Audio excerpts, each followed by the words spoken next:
Уважаемые собратья, приветствую вас на третьей части нашего субботнего служения. Давайте мы с вами поразмышляем над Словом Господним это время.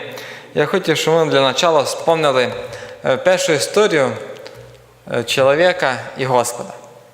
То есть историю Адама и Єви. Да? Саме цікаве, хотів би почати з того, як чоловік согрішив. Да? Чоловік согрішив і приходить Господь в сад Єдемський. Що робить Господь? Пам'ятаєте? Взиває до чоловіка, да? Просто взиває і каже: Адам, де ти є? Що тичає йому Адам? Там каже: я спрятався, я скрився. Що каже Господь? Почему ти скрився? Не їв для того дерева познання добра і зла. А далі як происходит бесіда? Господь каже: от почему ти їв? Який ти у Адама? Каже, жена мені дала. Господь спрашує жену. Потім Господь що каже? Змієві, да, виносить приговор. Каже Господь про благодать. І виносить приговор. Тобто последствия согрішення. Дорогі браті, ця історія нам відкриває в самому началі, як Господь спасає. Да, проста, коротка історія падіння чоловіка, вона відкриває нам, як чудно Господь, Він спасає. Да, перші слова нашого Господа, коли Він прийшов у сад Едемський, вони вже говорили чоловікові про спасіння. Яким образом? Чоловік спрятався. Або можна ще сказати другими словами, чоловік потерявся. Согрішив. Тобто за гріха чоловік потерявся. А й Господь що робить першим ділом? Шукає Адама. Кличе його. Дорогі браті, ця історія нас учить тому, як люблячий наш Господь, Він хоче нашого спасіння. Він нас спасає. І якими методами Він то робить? Я хотів, щоб ми з вами в цей день, в це время порозмишляли о тому, як Господь нас спасає. І другий урок брали для себе, як Господь учить нас і спасати наших ближніх, да, які вокруг нас. І чому я вибрав цю іменно історію? Недавно у нас у Ужгороді произошла така історія, коли нас посвятили одні жінки, і на перерві зав'язався волей-неволей такий розговор. І про що, як спасати невіруючих людей? І мнення дуже розділилися. Одні говорять, що спасати є лише любов'ю. Тільки любов'ю, більше нічого не треба. На гріх не треба казати. Є говорити лише про любов. Але друга група говорила про те, що треба говорити. Треба говорити о гріхи, о послідствії, о суді, о слідствії гріха і так далі. І ми довго розмишляли над цим, і мені вспомнилася одна історія. Іменно ця історія. Історія Адама і Єви і історія Самарянка. Ці дві історії дуже ясно нам описують. Ще кілька є історій, як Господь спасає. І говорить він лише тільки о любві, або говорить і о гріхи. І якраз про це ми з вами будемо розмишляти о тому, як Господь спасає. І як нам, як християнам, як послідователям нашого Спасителя, також приглашати людей до спасіння. І так, як же, дорогі собраті, Господь наш спасає? Сложно ли у нього стратегія по спасінню? Тяжко ли її поняти? Дуже просто. Це ж сама історія. Господь прийшов в сад Єдемський і що каже? Адам, де ти? Господь дуже просто, уважаємо собраті, Він нас приглашає. Він іскає нас. Це є робота нашого Господа. Ісая також повторяє подобні слова. 45 глава, 22 стих. Ісая 45, 22. От через пророка Ісая Господь так просто говорить. «Ко мне обратитесь, и будете спасены, все концы земли, ибо я Бог, и нет иного». Як от обращався Ісая від імені Господа? Каже, ко мне обратитесь, все, і получите спасіння. Так просто, да? Так просто Господь обращався в то время. А і коли Господь обращається, Він завжди каже результат. Коли людина відкликається, да? Господь завжди каже результат. Результат от який? І будете спасена. Дуже цікаво, що, дорогі собраті, як Христос ученику приглашав. Ви пам'ятаєте? Да, благодарність. Дуже просто. Да? Господь приходить до ученику і каже, пішли, давай за мною. Матфея, да? Других братів. Дуже просто. Пам'ятаєте, перших апостолів? Що вони йому кажуть? Вчитель, де ти живеш? А що Христос їм каже? Давайте за мною. Так просто, дорогі собраті наші, Христос в то время, Він приглашав людей. І люди приходили, люди йшли. Щодо на обращення Ісуса Христа, просто процитирую Матфея 4,17. С того времени Иисус начал проповедовать и говорить, покайтесь, ибо приблизилось Царство Небесне. Тоже дуже просто, да? Тобто перші слова, перше воззвання, яке робив наш Христос, покайтеся, бо Царство дуже близько.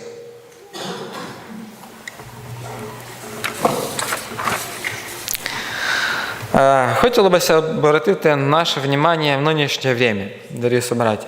Як робить наш Господь? Откровення в 3 главі 20 стих. Откровення 3:20. Так Господь взывая. «Се стою у двери и стучу. Если кто слушает голос мой, отворит дверь. Войду к нему и буду вечерять с ним, и он со мной». А про що говорить вот этот текст? Як обращається Христос? Що означає стук?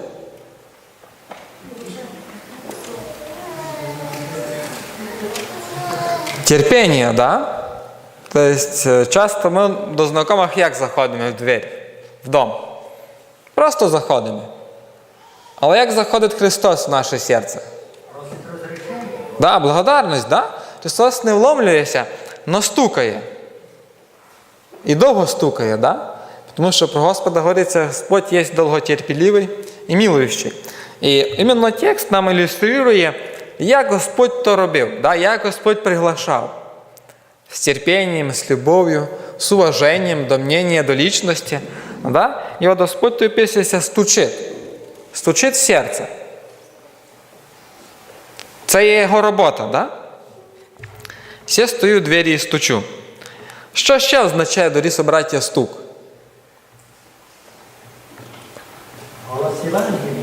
Благодарність. Голос Господній, який що робить? Хочеться не просто озвучити, да, своє приглашення, а хоче, щоб люди почули. Да? Часто ми говоримо з вами, ти мене почув? Тобто наш голос звучить, зачем це спрашувати? Да? Ми произнесли словами, по-любому слова чути. Але ми що хочемо? Щоб у нас почули чим? Серцем, розумом, да? Так і Господь тут говорить. «Се стою у двері і стучу». Господь хоче, щоб ми його почули. Про що Він нам каже? До чого нас приглашає?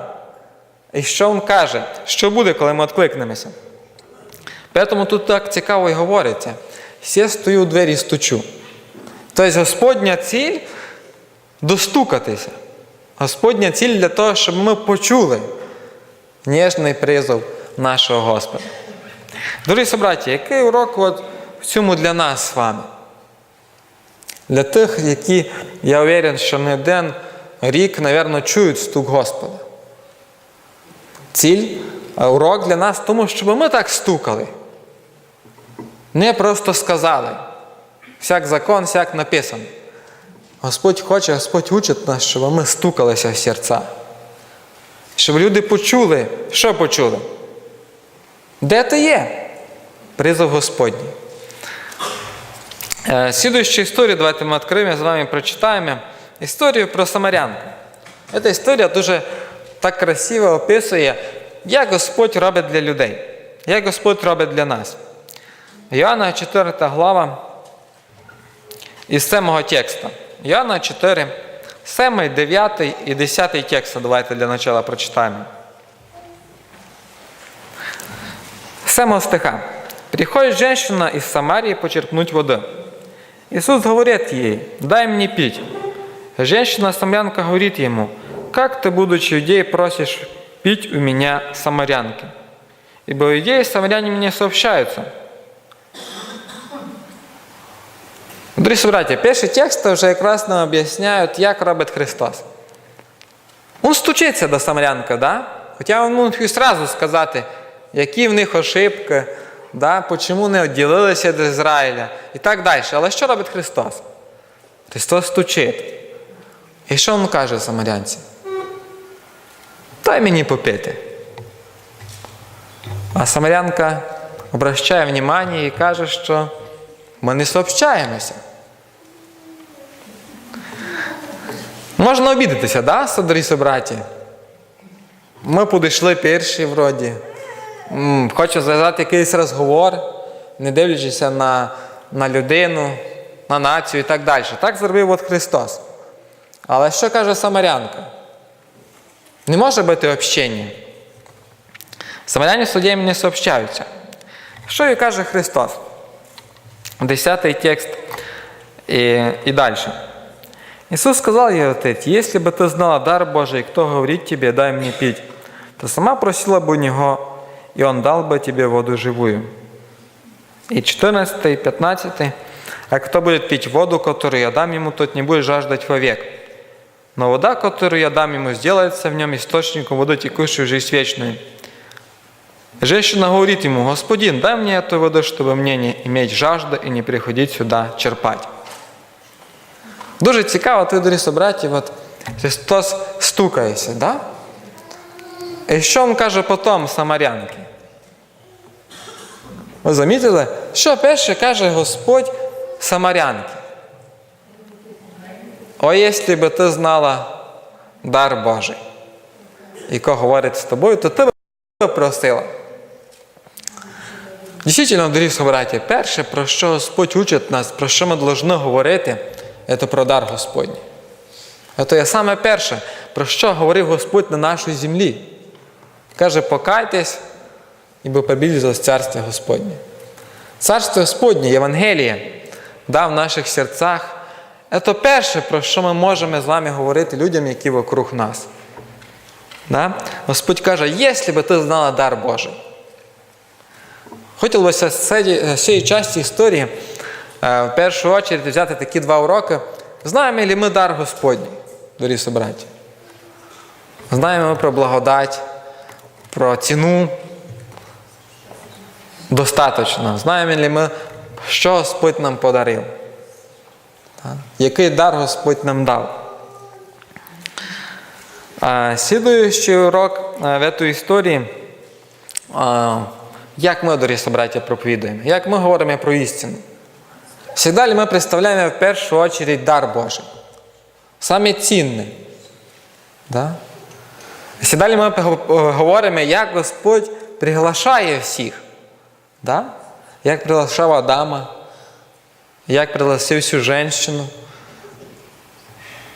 а Яков говорив з Нікодімом, да? Тобто перше, про що він з ним говорив, про дар Господній. Всегда ли ми використовуємо ті благословення, всегда ли ми ділимося тими благословеннями, якими ділився наш Господь? Це даром Господнім. Чому, дорогі браті, так важливо починати з цього? Із дара Господнього. Ви задумовувалися, чому Христос почав із дара Господнього? Із самарянкою говорити. Знаєте, в цій історії Господь одразу нам відкриває, чому. Чому з цього Господь почав? Що каже жінка? Жінка говорить йому: Господин, дай мені эту воду.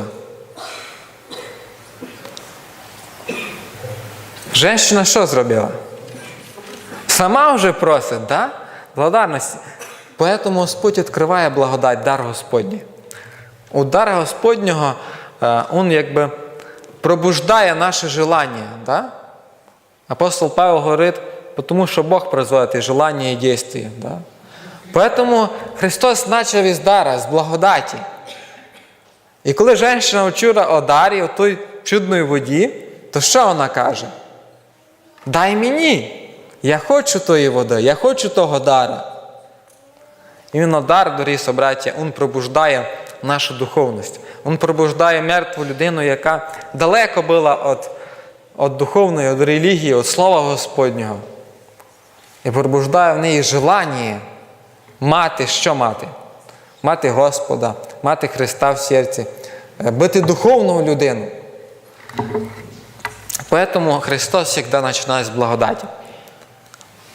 Благодать, я виду, и нас с вами она касается в першу очередь.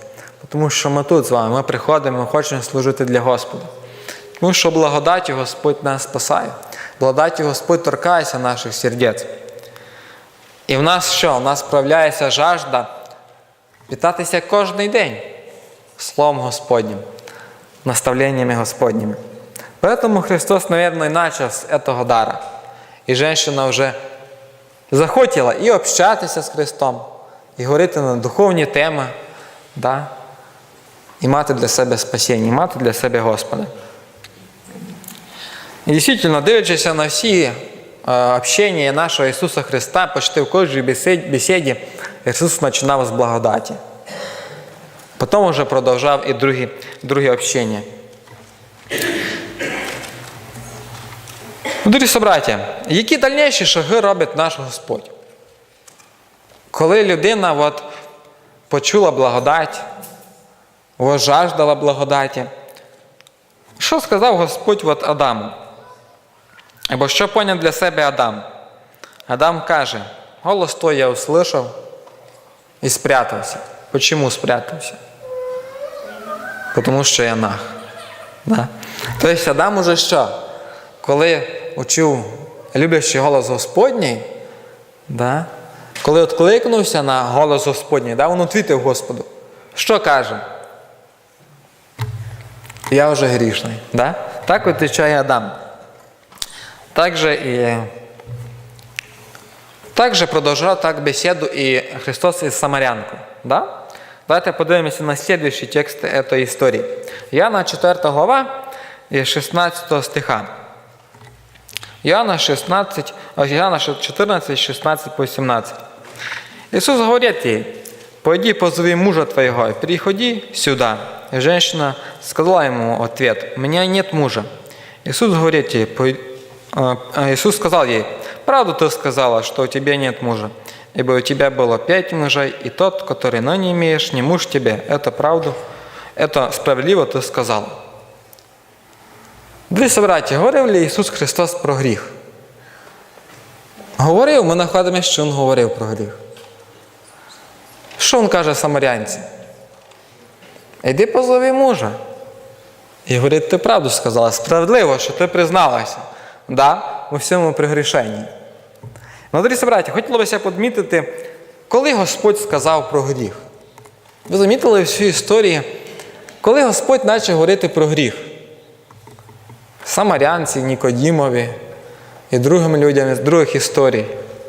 Коли Господь говорить про гріх? Лише тоді, коли людина жажде. Да, почти у всіх історіях, якщо подивитися роботу Ісуса Христа, Христос каже на гріх, коли людина жажде. Да? Коли самарянка сказала, дай мені тої води, дай мені той дар, лише тоді Христос їй каже на її гріх. Так робить, дорогі собраті, Господь. Лише тоді людина готова почути про гріх, коли вона жаждала. Коли вона хоч чуть-чуть поняла благодать. Хоч чуть-чуть поняла любов. А коли ми починаємо з гріха, у людини немає желання ще. Вона не почула про благодать. Вона не готова почути про гріх. Тому Господь завжди починав з благодаті, з любві. І коли людина відкликається, Господь їй каже, все, воно мішає тобі. Воно мішає тобі бути з Господом. Так робив наш Господь, дорогі собраті. Так Господь і нас спас. Він відкрив, Він дав нам почувствувати нужду у благодаті, почувствувати нужду в Господі, а потім вже відкрив нам Що треба оставити, що треба лишити. Так, дорогі собраті, давайте ми будемо служити для людей. Відкривати любов, відкривати благодать. А коли людина каже, що я хочу благодаті, я хочу бути духовним, я хочу бути з Господом, або ми будемо бачити, що людина тягнеться до чтення Слова Господнього, що їй цікаво поговорити на духовні теми, про що це говорить? Про те, що вона його жаждала, про те, що вона хоче бути з Господом. І тоді треба говорити вже і про гріх. Треба казати, що Господь приглашає ото оставити. Дорогі собраті, дивлячись на цю історію, возникає вопрос, хватає ли в нас такої мудрості, як у Господа? Як у нашого люблячого Бога? Хватає ли в нас любві, як у Ісуса Христа? Знаємо ли ми то время, наблюдаємо ми за людьми, чи готова людина почути про гріх? Чи, можливо, вона не готова? Замічаємо ли ми ці моменти, дорогі собраті? От в чому вопрос. Такі вопроси, мабуть, ми повинні собі задавати. Бо нам кажеться, що людина вже готова. І одно, і друге, і третє. Людина вже готова чути про гріх, чути другі глибокі теми. Але, дорогі собраті, чи готова вона, це вже необхідно Дух Святий, дорогі собраті, це необхідна мудрость для нас з вами. Я хотів розказати невеличкий свій опит. Пам'ятаю, рік назад я питався людям доказати одну таку істину про суд. Хотів, щоб вони поняли, що время коротко, і йде суд. Але пам'ятаю, вони мене обіждали в обратному. І хотіли сказати, що не є суда, віруючі не судяться. Але, знаєте, пройшов рік, і для мене було дуже радісно, коли вони мене починають убіждати, що є суд. І дійсно, дорогі собраті, наскільки ми часто ошибаємося і думаємо, що люди готові почути про гріх. Але, к сожалению, люди ще не готові. К сожалению, ми не напитали їх благодаттю. Ми не розказали про дар Господній. І вони, напевно, хочуть знати все, але не є того і благодаті, яка змягчила їхнє серце. Вони ще не узнали про любов Господню. І вони не готові чути про гріх. Господь дасть нам мудрості, Господь дасть Дух Святий, щоб ми могли мудро розказати о благодаті, щоб люди могли то поняти і були готові слухати дальнішу істину. І щоб ми знали, і коли, і в яке время говорити про гріх, і в яке время говорити про благодать. Як продовжує, дорогі собраті, общення Христос з самарянкою.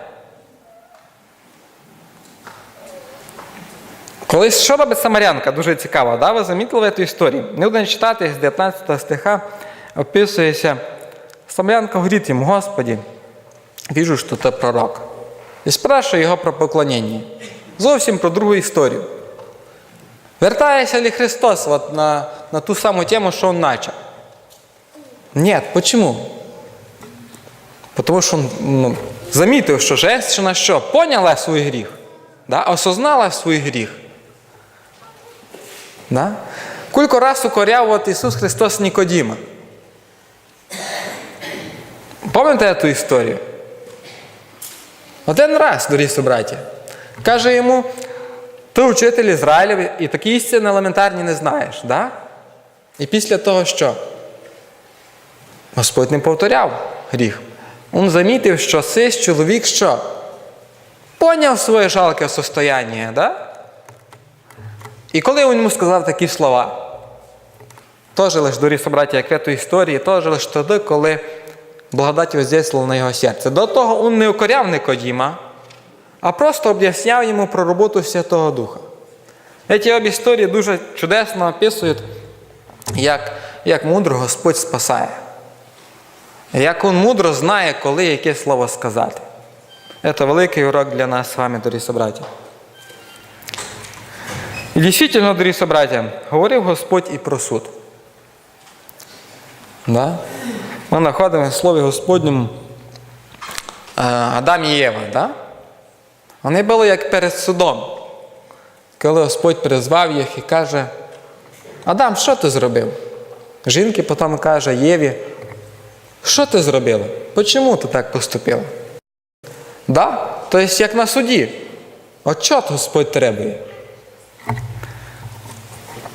2 Коринфянам 2:10 Господь также говорит нам такие слова. 2 Коринфянам 5:10. «Бо всем нам должно явиться пред судилище Христова, чтобы каждому получить соответственно тому, что он делал, живя в теле, доброе или худое». Дорогі собраті, всі ці тексти говорять про те, що нам треба говорити про суд. Да? Нам треба говорити о последствии гріха. Це необхідна істина, тому що ми живемо в це время, останнє время суда. І сам Господь говорив про це. І також Павел, аж ви пам'ятаєте, да, коли він стояв перед Феліксом, які 3 істини він чуть не говорив. Пам'ятаєте? Праведність, воздержання і суд. Це істина, яка необхідна в наше время.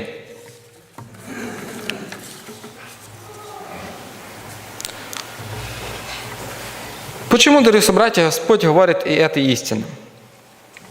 Второзаконие, 30 глава, 19 стих, записані такі інтересні слова. Второзаконие 30:19. «Во свидетели пред вами призываю я сегодня небо и землю, и жизнь и смерть предложил я тебе, благословение и проклятие, избери жизнь, дабы жил ты и потомство твоє». Як чудно Господь обращається до свого народу і каже, от я предлагаю тобі. Знаєте, лише один Господь, Він так мудро предлагає нам. В самому началі, коли Змій предлагав, то як він предлагав Єві? Все хорошо буде, да? Тобто, він скрив істину. Але як відкриває Господь, дорогі собраті? Господь відкриває нам всю картину. Всякі діла, всякі поступки, всяка життя, всякий результат. Якщо сяк буде жити, от такий результат. І тому є милость Господня, дорогі собраті. І це є істина, коли є благодать і суд. Так завжди робив Господь. Він ніч не скривав від людей. І ще цей принцип нам дуже хорошо ілюструє історія про блудного сина. Що мог побачити блудний син? Обі картини, дорогі собраті. Да? Він мог побачити, як жити з Господом, а як жити без Господа. І коли він побачив обі картини, то який вибору не зробив? З Господом, да? Поэтому Господь завжди відкриває нам 2 картини, дорогі собраті. Господь завжди предлагає нам, щоб чоловік проаналізував і вибрав собі. Поэтому ми повинні говорити і то, і друге. Також хотілося б примінити цю істину до нас з вами. Откровення, 3 глава, 15 по 18 стих. Весь свидетеля верного. Да? Откровення 3, 15 по 18. Господь каже так цікаво. «Знаю твої діла, то не холоден, не горяч. А если бы ты был холоден или горяч, но как ты тепл, а не горяч, не холоден, то изверну тебя из уст моих. Ибо ты говоришь, я богат, разбогател, ни в чем не имею нужды. А не знаешь, что ты несчастен, и жалок, и нищ, и слеп, и наг. Советую тебе купить у меня золото огнем чищенное, чтобы обогатиться, и белую одежду, чтобы одеться, и чтобы не видна была срамота наготы твоей, и лазную мазью помажь глаза твои, чтобы видеть». Это вже Господь обращається до свого народу. Як Господь обращається до знаючих? Дорогі собраті, каже, знаю твої діла. Який ти? Ти не знаєш, який ти. А я скажу тобі, дорогі собраті, Господь, ми, будучи в церкві не один год, ми, які знаємо істину, Господь прямо нам каже. Благодаті вже много ми знаємо. І тому Господь до віруючих як обращається? Прямо Він каже, в такому ви состоянні.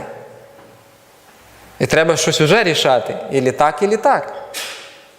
Вибирайте. Перед вами ясна картина, да? Як перед блудним сином дуже ясна картина. Господь ясно обі картини. І Господь дає такий совет. Советую тобі вже змінити свою життя.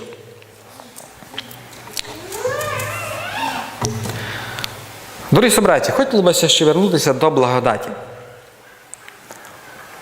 Дійсно, коли от Христос розказав жінці, самарянці, про дар Господній, про гріх її, коли Нікодіму він розказав про рождення свише, про те, що він ще далекий від Царства Господнього, про що він в кінці сказав цим людям? Давайте ми прочитаємо іменно історію о жінці, самарянки. Йоанна, 4 глава, 25 і 26 стих. Йоанна 4, 25 и 26. Женщина говорит ему: «Знаешь, что придет Мессия, то есть Христос. Когда Он придет, то возвестит нам все». Про що каже самарянка? Коли вони бесідували з Христом, то вона каже: знаєш, що коли прийде Мессія Христос, то не буде в нас таких вопросів. Чи сяк, чи по-другому вірити, як спастися, про що говорити. На що каже? Розвістить нам все. Ми не будемо в незнанні, ми будемо в знанні. Ми будемо знати все. Дійсно, дорогі браті, є по чому поучитися. Тобто в неї була така надіжда, в неї була така віра в Христа. Прийде і не буде, бо ж таких недопонімань, ми будемо знати все. І що їй каже Христос? Ісус говорить їй: «Это як, ото я говорить з тобою». Христос відкриває себе лічно.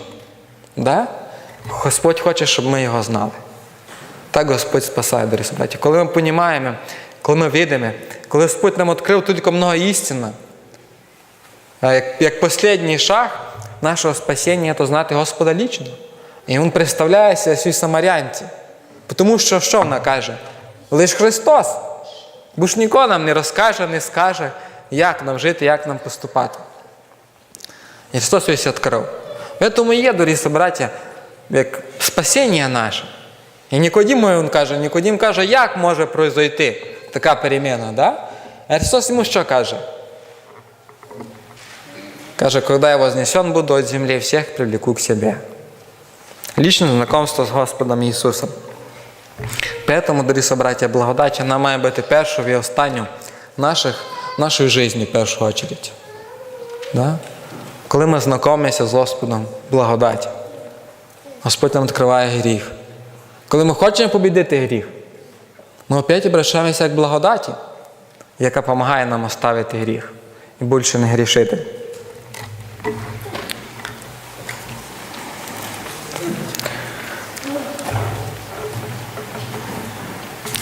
В завершенні хотілося б прочитати такі цікаві тексти. Із Іоанна, із 5 глави, 18 і 19 стих. Іоанна, 1 Іоанна, 5, 18 і 19. Іоанн так говорить цікаво. «Мы знаем, что всякий, рожденный от Бога, не грешит, но рожденный от Бога хранит себя, и лукавый не прикасается к Нему».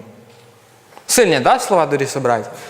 Іоанн каже, рождений від Бога, що робить? Не грішить, но хранить себе. І Римлянам 6 глава, 22 стих, послання к Римлянам 6, 22. «Но ныне, когда освободились от греха и стали рабами Богу, плод ваш есть святость, а конец – жизнь вечная». Господь відкриває нам, який результат цієї роботи, яку робить для нас Господь. Який результат?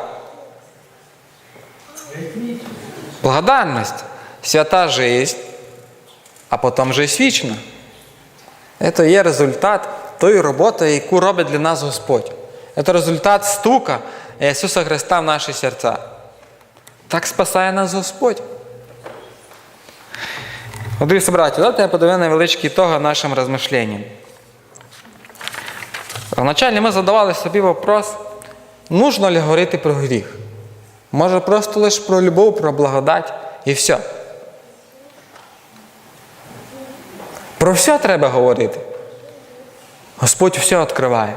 Господь відкриває всю картину. І всі послідствия. Так повинні говорити і ми з вами. Але завжди ми повинні пам'ятати, що благодать, вона завжди йде перша. Лише вона пробуждає душу к духовності. Лише вона пробуждає наше сознання і наше желання до Господа. будеш ніч будеш не пробудити. Ніяким страхом. Да. Нічим другим, дорогі собраті. Да? Ми читали історію, звучали з вами Патраха пророка, що много людей вийшли з Єгипта по страху, але потім почали роптати. Поэтому, если благодать не пробудет в наше серце, слабий буде результат. А коли пробуде, треба обращатися к закону і откровенню. Господь нам буде відкривати всю істину. Пусть Господу буде вічна слава за ті істини, за ті слова, якими Він нам чудно учить нас і спасає нас. Господу вічна слава. Амінь.